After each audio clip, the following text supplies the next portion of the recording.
திருப்பாடல்கள் 142 அதிகாரம். ஆண்டவரை நோக்கி அபயக்குரல் எழுப்புகின்றேன். உரத்த குரலில் ஆண்டவரின் இரக்கத்திற்காக வேண்டுகின்றேன். என் மனக்குறைகளை அவர் முன்னிலையில் கொட்டுகின்றேன். அவர் திருமுன்னே என் இன்னலை எடுத்துரைக்கின்றேன்.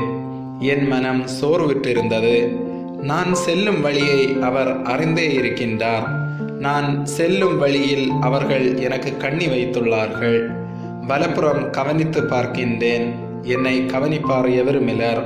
எனக்கு புகலிடம் இல்லாமற் போயிற்று.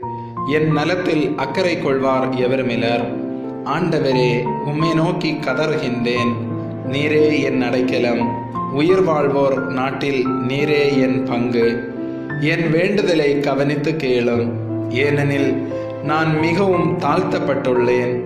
என்னை துன்புறுத்துவோரிடமிருந்து எனக்கு விடுதலை அளித்தருளும்.